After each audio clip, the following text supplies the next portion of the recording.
Thank you for joining us today. My name is Elaine Howard Ecklund. I am a professor of sociology at Rice University in the United States. And my deepest thanks to each of you for being here for our lecture titled, What Scientists Think About Religion and Why It Matters. This lecture is designed specifically for the community in India, one of the 8 nations where we have studied scientists. We are so very grateful for those from India who are joining us in your evening in the midst of the health situation there. We do not take your participation in this evening's event for granted. Here's how the event will go. Professor Ajay K Sud, the Year of Science Chair Professor at the Indian Institute of Science, will formally open our event. I will then start our presentation by setting the context for our discussion.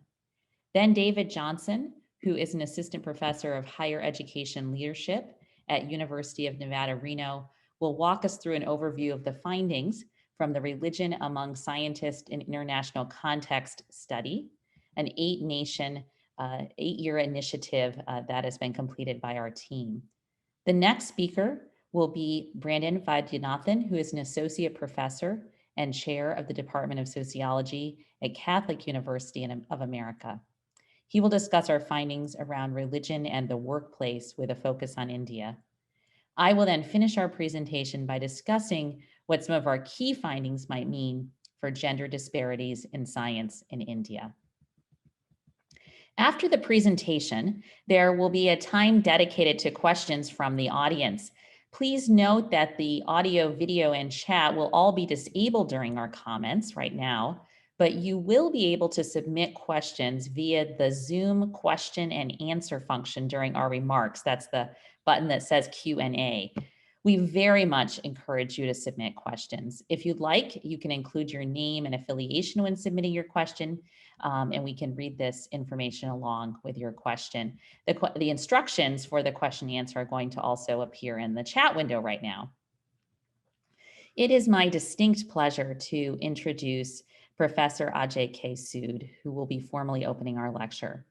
Professor Sood is the Year of Science Chair Professor in the Department of Physics at the Indian Institute of Science in Bangalore, India.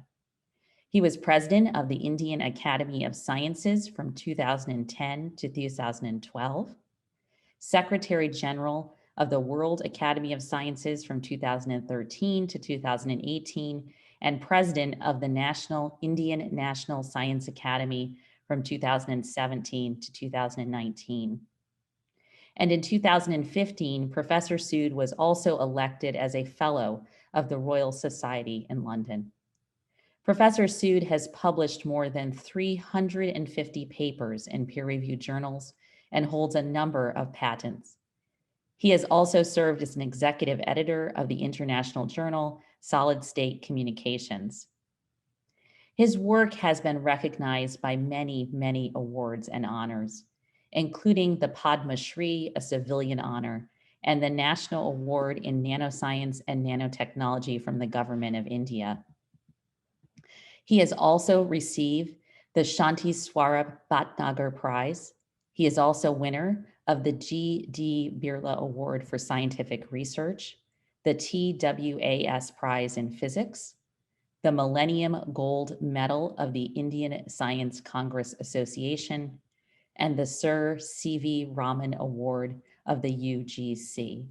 Finally, he holds the Homi Bhabha Medal of the Indian National Science Academy and the G.M. Modi Award for Science and Technology, among others. Welcome, Professor Sood. It is my true honor to have you here with us, and we will now turn the floor over to you. Thank you, Professor Ecklund.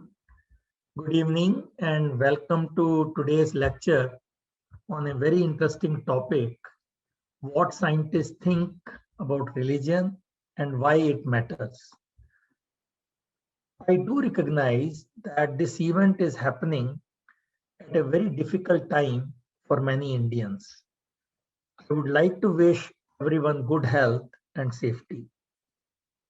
When Professor Ecklund wrote to me to be a part of today's event, I readily agreed as I have often mulled over the question being posed as the theme of today's lecture. This event is part of an extensive and collaborative effort to examine scientists' attitude towards religion, gender, and ethnics. It is based on their 8 years of data collection. Today's lecture is based on the first cross-national study of how scientists view religion. Our presenters have conducted a survey of 20,000 scientists and in-depth interviews with over 600 of them. This study sought to answer critical questions which you may have, such as, do scientists see conflict between science and religion? Which cultural factors shape the attitude of scientists towards religion? What are the boundaries that scientists perceive between science and religion?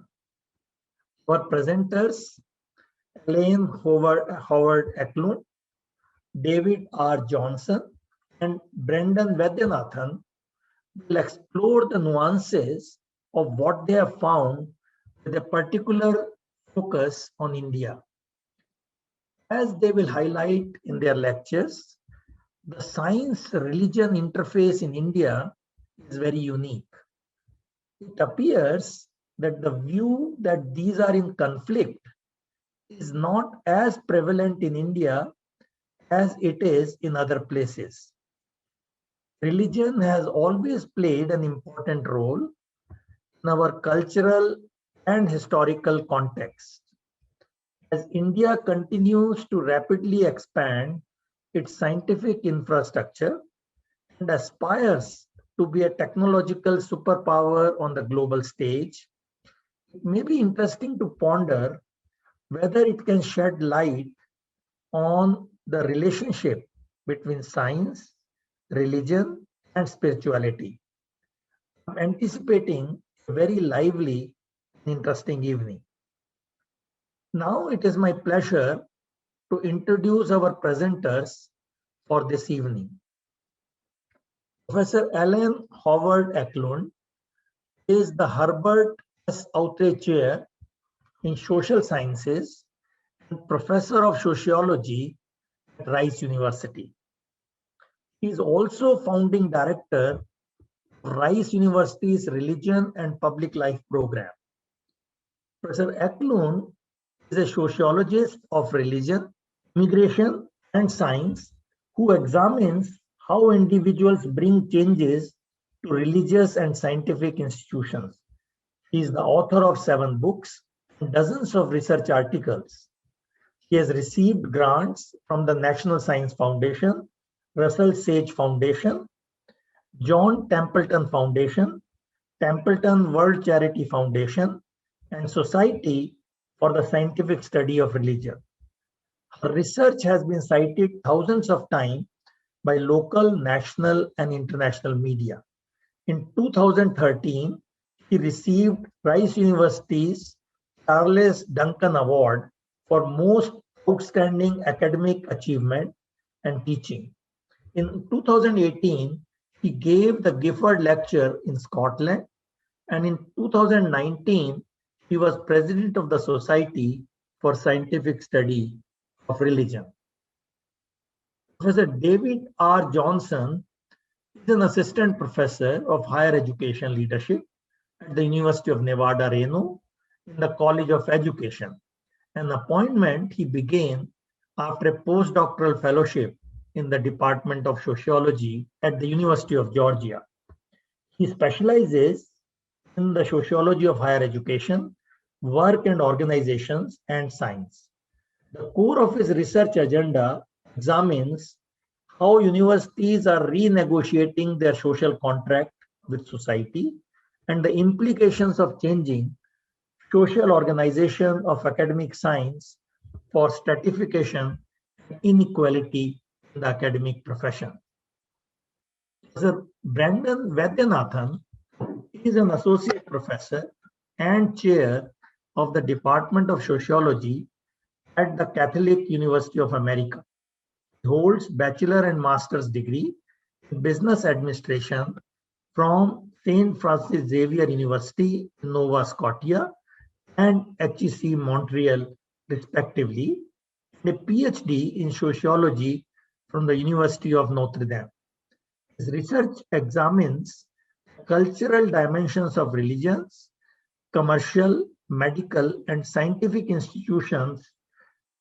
His ongoing research examines the mental health effects of the COVID-19 pandemic and the relationship between aesthetics and well-being among scientists in India, Italy, the UK, and the US. So you can see that we have a very distinguished panel here, and I will now turn the presentation over to Professor Ecklund. Professor Ecklund. Thank you. Science and religion are two of the most influential institutions across the globe. And I want to start by talking to you today about some of our lecture material, which is based on the book Secularity in Science, What Scientists Around the World Really Think About Religion. This book was published in 2019 and written with our colleagues Kirsten Matthews, Stephen W. Lewis, Robert Thompson Jr., and D.D. As I said, science and religion are two of the most influential institutions across the globe. Religion in all its varied forms is enormously significant in the global sphere.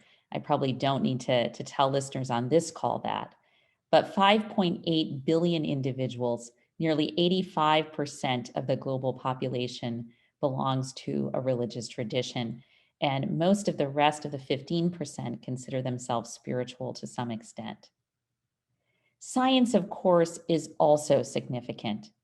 The Organization for Economic Cooperation and Development, the OECD, estimates that in 2015, the global science and engineering workforce in OECD countries was 4.8 million. Any nation that is growing economically is trying to grow its science and technology infrastructure. And whether we like it or not, it is a social reality that the science and faith interface lives large in the public imagination around the world. Given that nations across the globe vary greatly in their scientific and religious characteristics, we need to study the world to fully understand the science and religion interface. We need only turn to the United Kingdom, where Richard Dawkins, the former University of Oxford's professor for the public understanding of science, has argued in front of an audience of millions in the New York Times best-selling book, The God Delusion, that religion and science are not ever compatible. Meanwhile, in my own United States, Francis Collins, director of the National Institutes of Health and a leading voice in the fight against the COVID-19 virus, tries to convince his readers that science is completely compatible with his own Christian faith. These debates are found not just in the lives of individual scientists, but they make their way to the public sphere and have an impact on issues that concern all of us. In the United States, we see debates about whether creationism should be taught alongside evolution in public schools, and religious concerns about the use of human embryonic stem cells in research. Similar tensions can be found elsewhere across the globe, and India itself is not immune to such dynamics. Research shows us, some of our own research shows us, that views on the religion and science interface have an impact on other important social issues. Things like who an individual votes for, and by consequence, the public financial support for scientific research. Views on the relationship between a religion and science have an impact on whether a parent encourages a child to take science classes. They have an impact on how scientists in India think about their work and respond to the public, and how we respond to a global pandemic.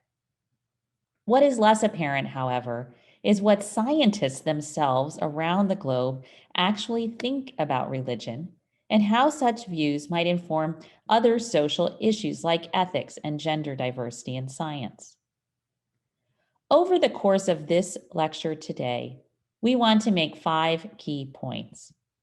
Firstly, around the world, there are religious scientists, which is surprising to some. Secondly, atheist scientists are more varied than we might think, given the loudest public voices that we often hear. Third, most scientists in the national and regional context that we studied do not see science and religion as conflicting, and this is particularly the case in India.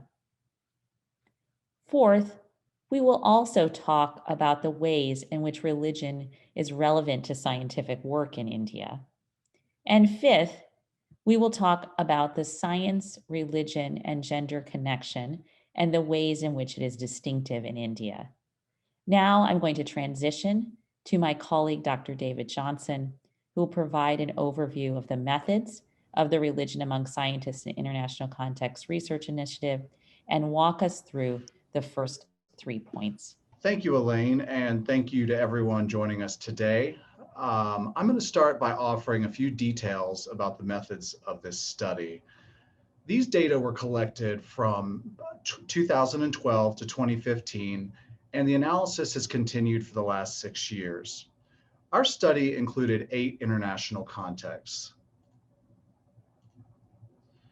We studied France, Hong Kong, India, Italy, Taiwan, Turkey, the United Kingdom, and the United States.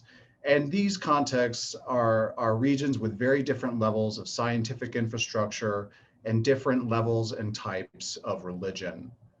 We focused in particular on 2 disciplines, biology and physics. And these are disciplines with very different intersections with religion, disciplines that delve deeply into the origins of humanity and of the universe. And these are also disciplines with very different proportions of women. And we know that gender is often connected to religious belief and practice, with women in the general population in nearly all national contexts studied and across all religious traditions being more religious than men. We compiled a sampling frame or a massive list of 61,000 biologists and physicists who were eligible for our survey. And then we took a random sample of 22,525 scientists to whom we sent our web survey. And in total, 9,422 biologists and physicists responded to our survey. Surveys box people in. You're forced to choose your answers to questions from options that were developed by researchers. But religion is not something that can ever be fully understood by researcher-created categories. So to gain a better understanding of religion among scientists, we got on planes and Skype and the phone and conducted 609 in-depth interviews in these countries. The first big point that we want to make today is that in each national context we studied, there are more religious scientists than we might think. Sociologists conceptualize religion in many different ways. We're going to start by simply asking biologists and physicists if they see themselves as religious, and we'll compare the proportion of scientists that identifies as religious to the proportion in the general population. And this is important to consider because the nations with the biggest disparities in religiosity between scientists and the general public might have a harder time with dialogue between the scientific and religious communities. In France, the United Kingdom, the United States, and Hong Kong, between 16 and 39% of scientists see themselves as religious. This is a significant minority of scientists. But look at this. When we move to Italy, Taiwan, Turkey, and India, we see that over 50% of scientists see themselves as religious. But still, scientists might be much less religious than the general population in their given regional contexts. And we do see that this sometimes is definitely the case. Scientists are indeed sometimes less religious than the members of a given general population. The gap is widest in France, where the general public is about 3 times more likely to identify as religious compared to scientists, followed by the United States and the United Kingdom. The gaps are more moderate in Italy and in Turkey. But when we look to Hong Kong and Taiwan, the gaps actually reverse. A significantly greater proportion of scientists consider themselves religious when compared to the general population. And this is a finding that at the outset of this study we did not expect. And in India, 77% of the general public sees themselves as religious compared to 59% of scientists. Let's look at how the religious character of the Indian public compares to that of the biology and physics community in India. At 82% and 79% respectively, about the same proportion of Indian scientists and those in the general public are Hindu, and Hinduism is of course the largest religion in India. 11% of those in the general population are Muslim, while 6% of scientists are Muslim. And those who have no religion are overrepresented among scientists, but still only 6% of the scientific population. The second big point that we want to make is that atheist scientists are more varied than we might think.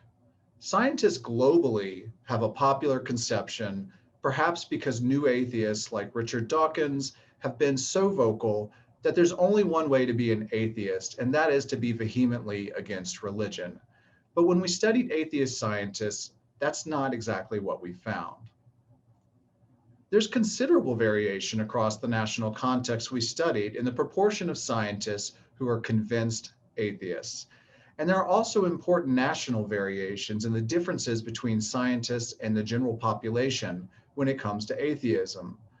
We see large magnitudes of difference in France, the United Kingdom, the United States, Italy, and Turkey. But the direction is actually reversed in Hong Kong and Taiwan, where the general population is more likely to affirm atheism when compared to scientists in these regions. And in India, 11% of scientists view themselves as convinced atheists compared to 4% in the general public.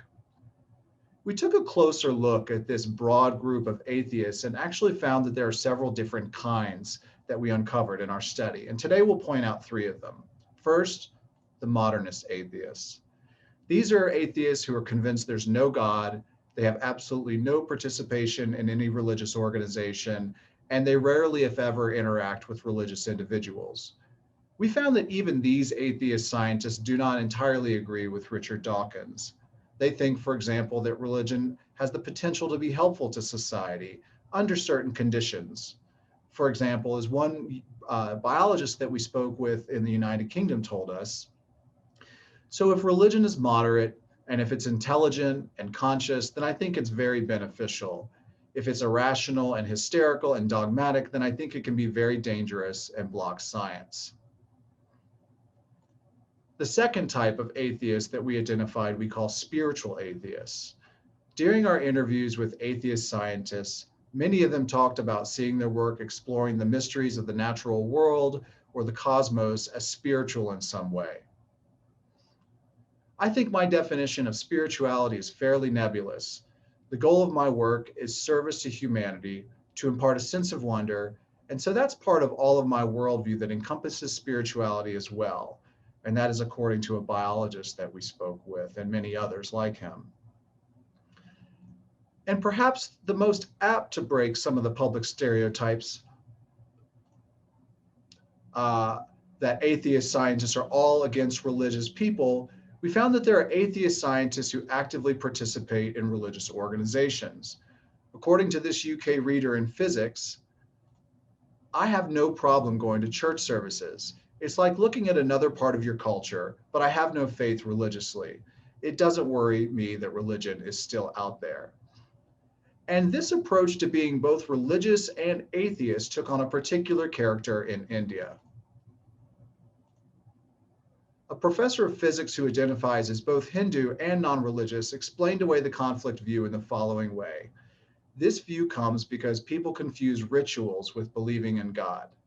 Indeed, we spoke with several atheist scientists in India who identify as Hindu and participate in religious rituals, with their families and festivals without attributing religious meanings to such practices. In sum, when we look closely at atheist scientists, we see that they're quite varied. Our research shows that there's considerable diversity in the types of atheisms that they profess, meaning the anti-religious messages people may hear in the global public sphere do not reflect what most non-religious scientists actually think about religion. And if you're interested, you can read more about this topic in our forthcoming book, Varieties of Atheism in Science. Our third big point is that most scientists do not think that there is a conflict between religion and science. We asked scientists to respond to a survey question describing the relationship between religion and science, whether it was one of conflict, one of independence, or one of collaboration.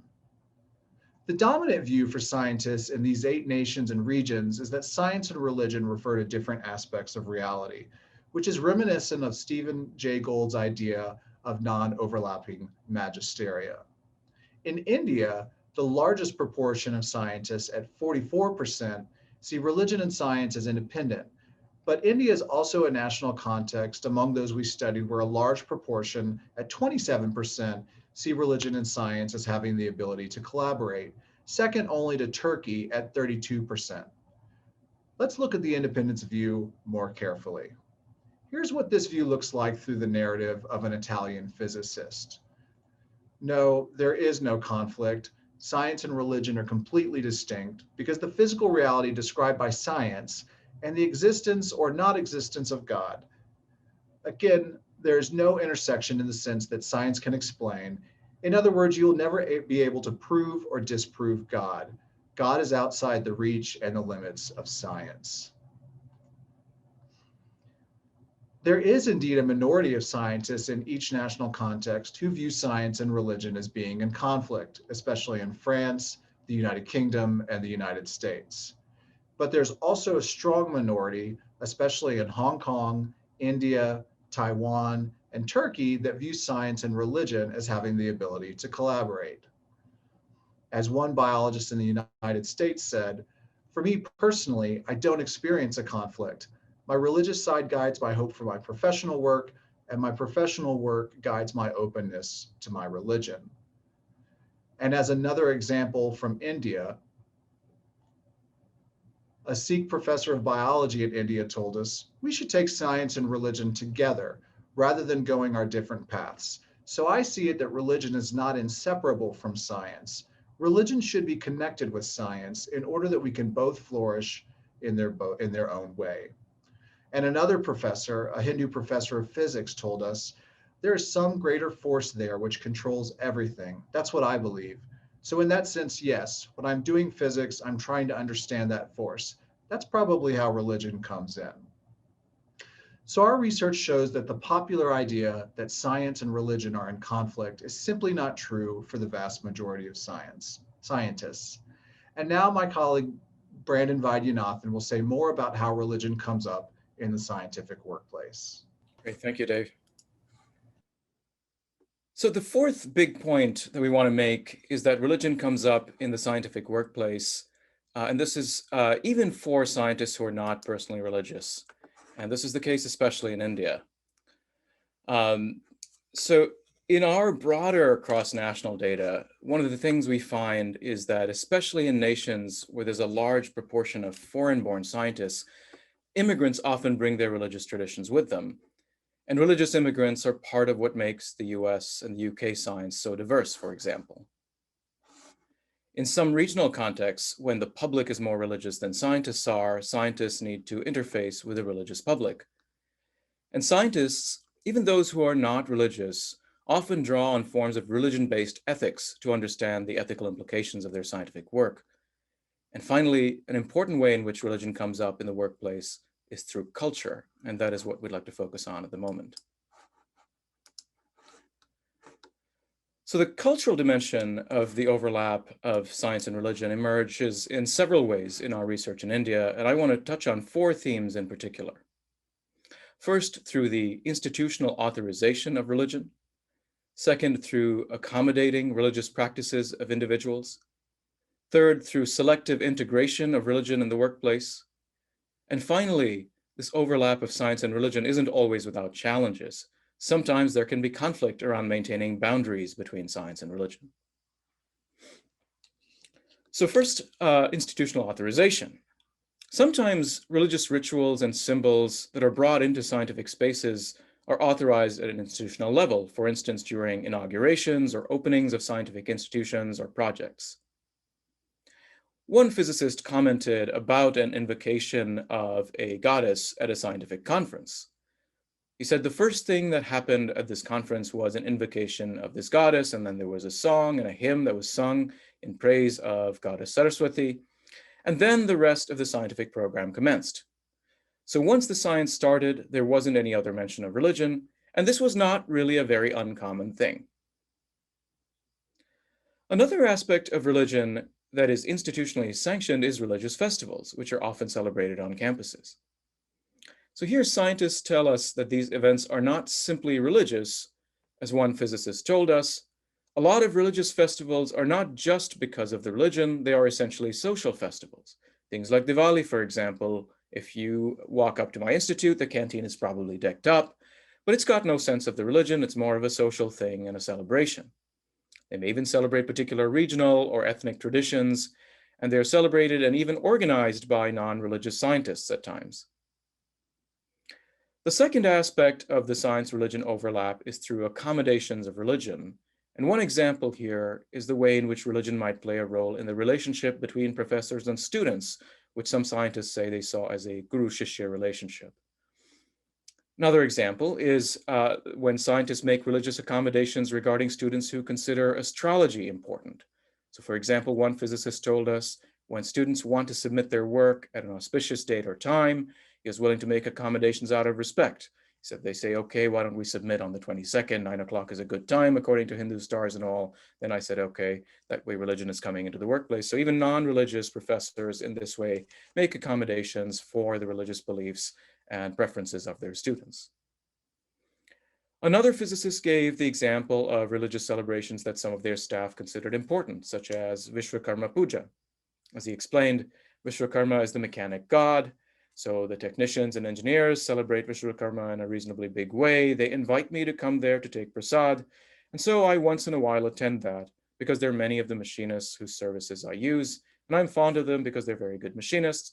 So again, out of respect and wanting to support his staff, this particular scientist participates in their religious practices, which he personally does not believe in. The next theme is selective integration. So some scientists selectively integrate certain devotions and religious practices into their work. As one biologist told us, one of my earlier bosses who used to have Ganesha's idol in front of him, whenever he enters his lab, he used to, touch his feet and then start working. Their work, their conversations never gives you this idea, but definitely when you closely follow them, you come to know that they're a bit spiritual.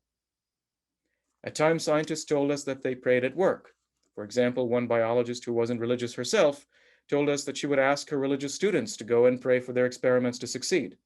When we don't get results, we pray a lot. I tell my students to go to any place, pray and pray properly so that our experiment will work. Now, although religion and science are often entangled in the Indian context, not everyone sees this as positive. For instance, in one case, a biologist told us how the chairperson of their institute did not want staff to celebrate a religious festival for the worship of books. He said, it's happened in our department where the library staff used to celebrate one of these festivals. I don't remember which one. They sort of worship famous books or whatever. They celebrate them and there's lunch and stuff. But the chairperson had an issue with that. They didn't want religious celebration in the institute. Another example we found of the kind of contestation that sometimes emerges is when the same spaces or objects are used for both religious and scientific purposes. So in this one instance, scientists had installed video cameras in a termite hill that some of the staff were treating as a sacred space, and they had put in incense sticks inside and they smoked out the termites, thus jeopardizing the experiment. Now I'll turn the presentation back to my colleague, Elaine Howard Ecklund. Thank you, Brandon. Thank you. Since publishing our book, Secularity and Science, we've started looking at the connection between religion and diversity in science broadly in the different national contexts we studied, but particularly the proportion of men and women in science and how that differs in different national contexts. In the US, for example, we find that underrepresentation of religious scientists in the scientific community actually compounds the lack of gender diversity in science, since women in the US tend to be much more religious than men. But in India, our analysis of survey data seems to paint a slightly different and, I think, more nuanced picture. Scholars have begun to do extensive work in India, really over the past couple of decades, on the representation of women in science. And we want to acknowledge some of that work here, see the edited volume below. But from our own data, which we're speaking from right now, we see that women are underrepresented in the fields of science we studied overall in biology and physics. There are overall in our sample 29% of scientists who are women. In biology, 36% of scientists are women, compared to 64% of men. And in physics, the situation is lower, and there is an even greater underrepresentation of women. There are 22% women and 78% men. Scholars have tried to determine over time if women are kept out of science, not just in India, but in other places in the world, in part because of gender discrimination in science, trying to determine the causes of gender discrimination in science and how it might be rectified. Our data shows that roughly 40% of women Indian scientists report gender discrimination. There are some differences here by discipline and career stage, which are similar in character to other national contexts. In particular, we see that 55% of senior female scientists, those we see as rank 3 on the table that's in front of you, 55% of senior female scientists, such as full professors, report gender discrimination, a proportion that is significantly higher statistically than women scientists in earlier career stages. In some of the other national contexts, we found that religious women seem to be selecting out of science or dropping out of science because of their religion. We also found that gender and religion interact in particular ways in other national contexts according to discipline, and this does not seem to be the case in India. In India, we see that roughly the same proportion of men and women in biology and physics are religious. In the US, religious women are less likely to enter science, and when they do, they are less likely to have children. In India, we see that a somewhat greater proportion of religious men have children when compared to men who are not religious. The same is true for women in India, where a greater proportion of religious women have children when compared to women who are not religious. But these differences overall are quite small. And it's important to note that overall, it's this very small proportion of Indian scientists who do not consider themselves religious. We also did interviews with Indian scientists who took our survey to ask them about certain themes that came up in the survey. Our interviews tell us in particular about the cultural expectations for women in terms of having children and responsibilities towards families in India. Taking care of children and of extended family members is a theme that emerges often in the narratives from some Indian women scientists. And there seems to be, when compared to some of the other national contexts we studied, a more critical role that family plays in transmitting gender norms to women in India. This transmission of gender norms, interwoven with the authority of the family in India, provides a kind of different cultural context for women in science than in the US and UK, for example. According to a woman who's a physicist in India, One thing in India is if you're a girl, she says, you're often expected to get married and settle down and have a family in your late 20s, by your late 20s rather, which is pretty much the same time when you do your PhD and your postdoctoral fellowship and your career needs to be at its high. Another woman who is a biologist in India told us this. She said, India is a very patriarchal society and women are not supported much by most families in their careers. So most families see it something like, oh, you've already had a lot of education by the time you're 20. Why do you want to get a master's? Why do you want to get a PhD? Why don't you stay home and look after the kids? Women also sometimes attribute the cultural expectations of gender norms to religion in ways that they perceive as both positive and negative. According to an Indian biologist, who's a woman, she says this: the goddess Saraswati represents knowledge and learning. The goddess Saraswati is a woman, powerful and intelligent, and is a symbol that I would like to be like. But overall, my attitude towards religion is one that's negative because, she says, religion oppresses lower castes, women, and is historically responsible for major wars. In general, it's very difficult for women to succeed in science because the club, in quotes, is almost entirely male. Women who make it into faculty positions in science and elite institutions are better than their male colleagues.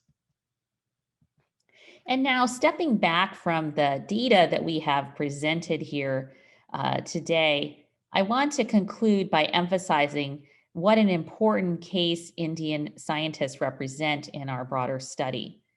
Overall, we found that in general, scientists are more religious than most people think in the 8 global regions we studied. Indeed, over 2/3 of Indian scientists specifically identify as religious. We found too globally that atheist scientists are more varied than most typically assumed, as evidenced by rich examples of spirituality and cultural participation in religion, even among atheist scientists in several of the different national contexts we studied. We also see that the conflict view of science and religion seems to be an invention of the West. And perhaps more than other contexts we studied, religion enters the scientific workplace in India in rich and varied ways. Finally, we found that cultural norms seem to be an important barrier to gender diversity in science, unlike other contexts that we studied, where religion itself seems to be operating unnecessarily as a barrier for women to enter science. These patterns underscore the importance of studying science and religion in an international comparative perspective, although, of course, we recognize that our study is limited to certain regions and contexts. And they also point to India as a model of what, under certain conditions, a rich and sometimes productive science and faith interface can be like. I want to thank you for taking the time to attend this lecture, especially in the midst of the current health situation in India. And thank you too, especially to Professor Sood. It has been a great honor to have you join us and to introduce the lecture. Now we're going to stop screen sharing and transition at this point to having all of the panelists be back on the same screen and having us start to field some questions and answer them about this work. We already have a number of questions submitted, but as a reminder, please do use the question answer button to submit a question. We will have about 15 minutes. We want to be sensitive to the time commitments that you have, and we'll do our best to answer the questions at this time.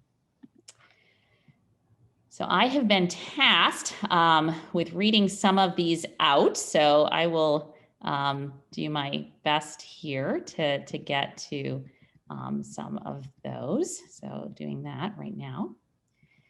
Someone raises a very good question about the difference between science and religion. Let me just get to the top here. So the questioner, Gregory Matthews, says, science goes ahead with a methodology as religion does not have such a methodology.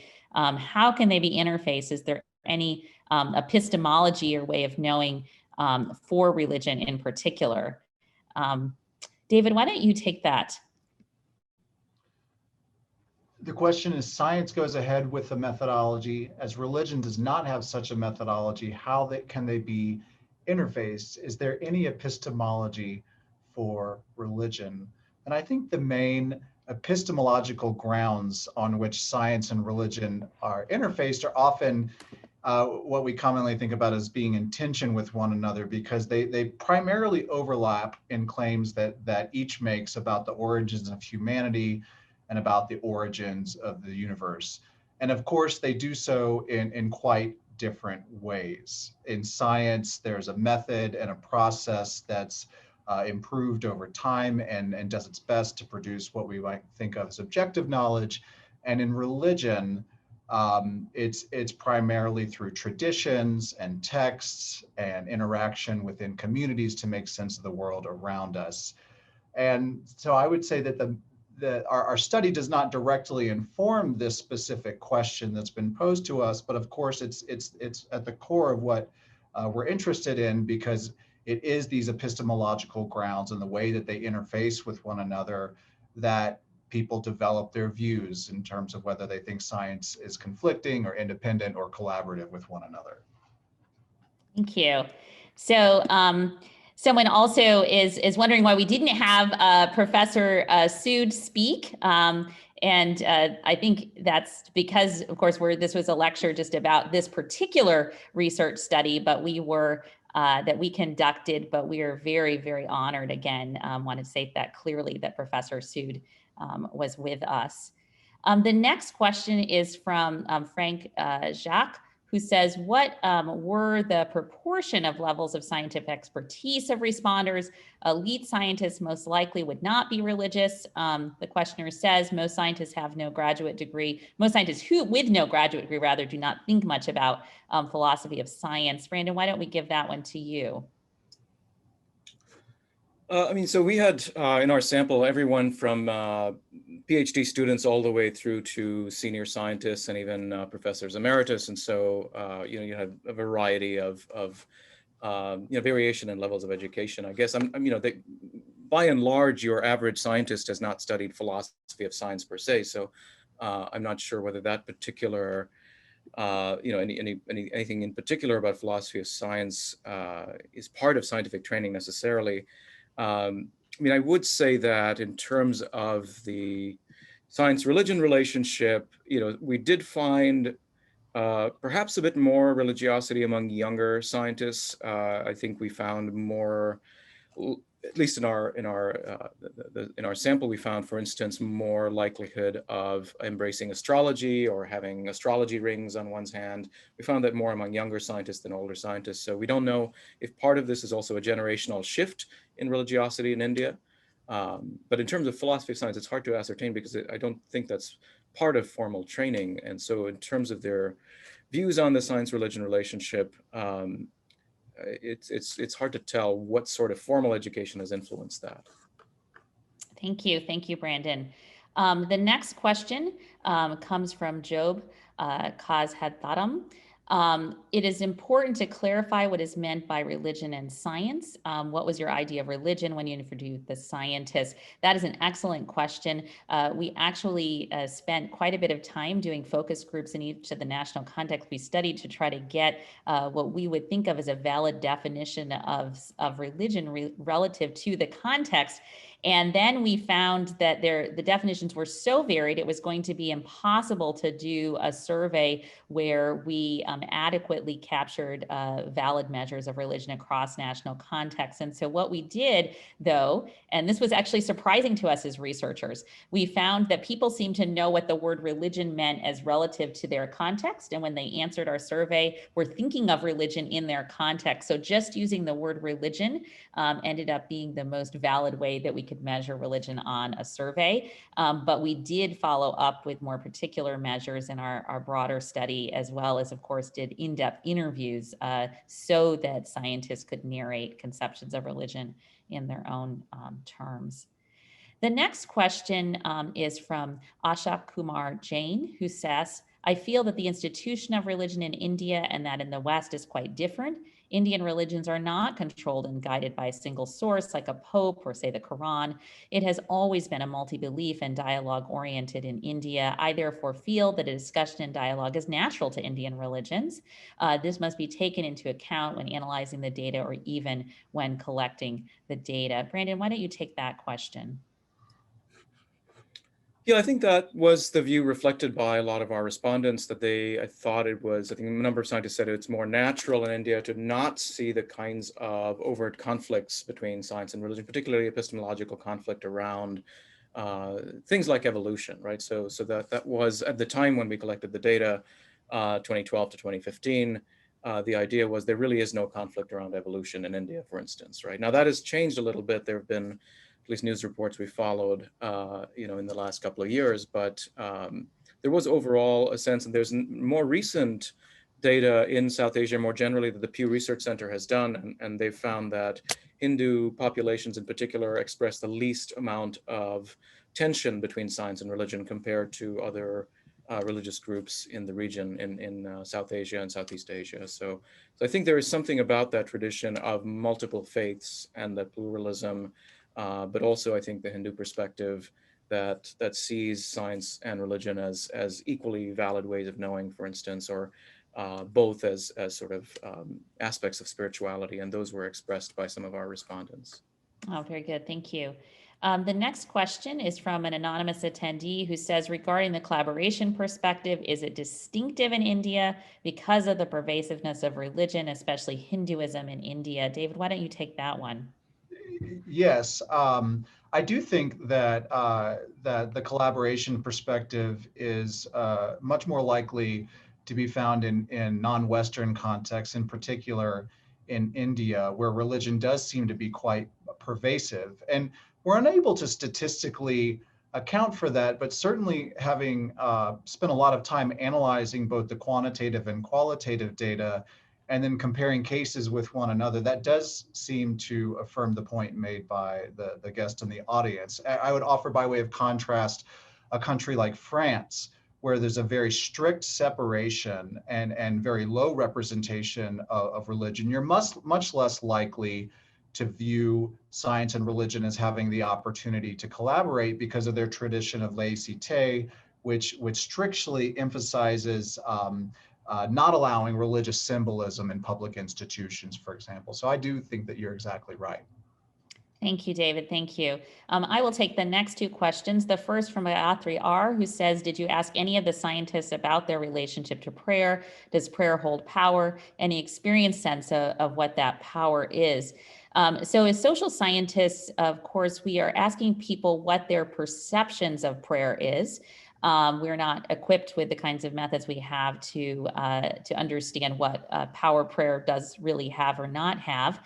And we did find scientists in some of the contexts, but especially in the US and the UK, who talked openly about praying for the next moment of insight with a scientific experiment and other ways. We talk about this some in our book in the next national context. The next question comes from Rajiv Gavai, who says, is it possible to present separate data for physics and biology and for men and for women? And I'm imagining with relationship to religiosity. And that is an excellent question. And I feel like I'm shamelessly giving a plug for reading our book, and I don't mean to be doing that, but we do have a whole host of tables in the back of that book if you find yourself interested that break down things more specifically. Another person who's wants to ask a question anonymously says, in your study, in what ways did scientists in India refer to religion negatively in relationship to science? I wonder, I know that's a complicated topic. Brandon, do you want to say a little bit about that? We found some variation here. I think the one sort of negative view that came up quite often was a few years ago, when there was, I think, an attempt to institute some sort of formal training on astrology in universities, to make that part of the scientific curriculum. A number of scientists were in opposition to that. So that was the kind of idea that they saw. So there were a couple of things. One was that sort of idea of sort of government intervention in the curriculum, and that the scientists saw as sort of an unreasonable sort of encroachment of religion into the world of science. And then also in terms of attitudes, there are scientists who talked about how a docility that they thought was as part of a religious attitude, a willingness or just an unwillingness to ask questions, an unwillingness to interrogate, an unwillingness to push back, but simply to accept what the guru says is true. They saw that as a religious attitude that they saw as antithetical to the scientific temper. So those were the two big issues that had come up, at least in our data. Okay, thank you, Brandon. I know there's a lot more that could be said. Frank Jacques says, were any neuroscientists consulted in the study? People, the questioner thinks compartmentalize conflicting beliefs by compartmentalizing beliefs to coexist in their minds. There were some neuroscientists who were part of biology programs that we studied. This particular view about compartmentalizing things in their minds did not come up as a dominant one or a perception among the neuroscientists that we studied, as I remember, but I do want to say that we didn't study a large group of neuroscientists. So the next question, does the survey reflect any differences between physicists and biologists' views on science and religion? David, why don't you take that one? That's certainly, of course, the variation and differences that physicists and biologists have in terms of their view of science and religion and their interface varies quite a bit across the regional context that we studied. But the main pattern that comes to mind when thinking about these two different disciplines is that biologists are simply much more likely to embrace the conflict perspective than physicists are. And our speculation for that pattern is simply that there's a rich history of tension between the biological explanations of the origins of man compared to religious ones, especially in the West. In a place like the United States, there's lawsuits and policies that are debated about whether or not, for example, religious explanations of the origins of man should be taught alongside scientific ones. And we find that biologists are much more likely to embrace the conflict view than physicists are. And that's the main difference between those two groups. But of course, there's many others. And I would encourage you to, if you have the opportunity to read the book, to see them in how they differ from country to country. Thank you. Thank you. The next question from anonymous attendees says, what did your findings show regarding caste discrimination in the Indian scientific community? Is this a problem? Brandon, why don't you take that question? Yeah, sure. So we did find a little bit. I mean, so it was, I think, less than 15% of the sample reported caste discrimination, and it was more among men than among women. Not much difference across the disciplines. A little bit more among higher ranks than among lower ranks. So it's something perhaps that it's hard to say whether that means that it's getting less over time. But one implication of this is perhaps, in the work done by social scientists in India, sociologists of science who've noted that there is a lot of homogeneity in terms of Brahmins in the scientific community. So perhaps there's a selection effect where there's not a lot of discrimination because not a lot of caste diversity in the sort of scientific recruitment process to begin with.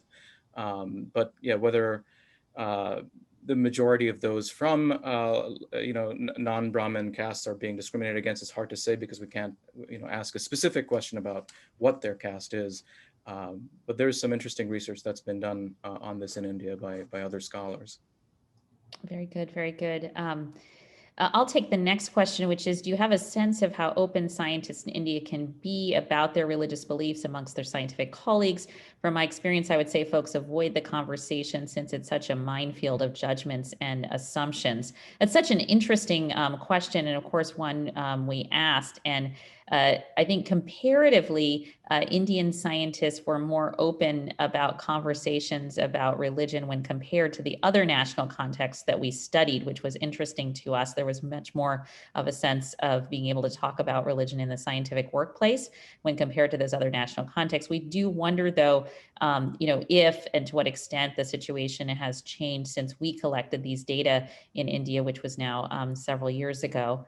I'll take another question as well, which is from a person who says, I'm curious, what were the findings? what were the findings of the survey sent to the audience? Why? I think the question means, why weren't the findings of the survey sent to the audience of this webinar ahead of time? I would imagine that the audience of this webinar are from varied cultural and disciplinary backgrounds, and I wonder how the numbers you got compared to the statistics among scientists in the US and India.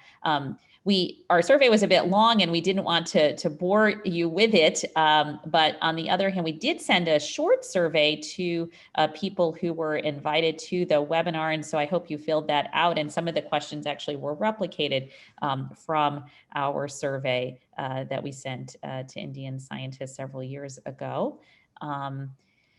Elaine, and then note, we're getting pushed by our team to wind down. Okay. Well, I think we'll end on a positive note question, which comes from Parva Sharma, who says, great data from the scientific community about religion. And I do wonder if there are any data or study from the religious community.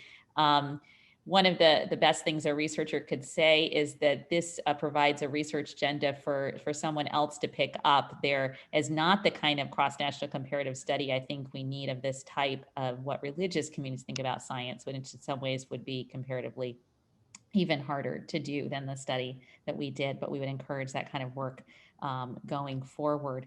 So I want to thank you again for joining us for what scientists think about religion and why it matters. We are so honored that you spent this time with us, especially in the current conditions. We will be distributing a copy of our PowerPoint slides to you, as well as sending out a survey so that you can provide your thoughts on the presentation, which I very much hope you will do. We are doing several more presentations in different national contexts in this initiative, as well as continuing to engage with the scientific community in India. So I really hope that you will answer the questions on that survey and help us in that way. We greatly appreciate your feedback, and we're sorry we didn't get to all of the excellent questions that were asked. Once again, thank you. And especially our thanks to Professor Ajay Sood for joining very us. much. We're very grateful. Thank you. My pleasure. And it was very enjoyable. Yes, we are so grateful. We are so grateful to all of you and to Professor Sood in particular. Thank you. And it's always worth saying, be well. All right. Bye-bye. Thank you. Bye.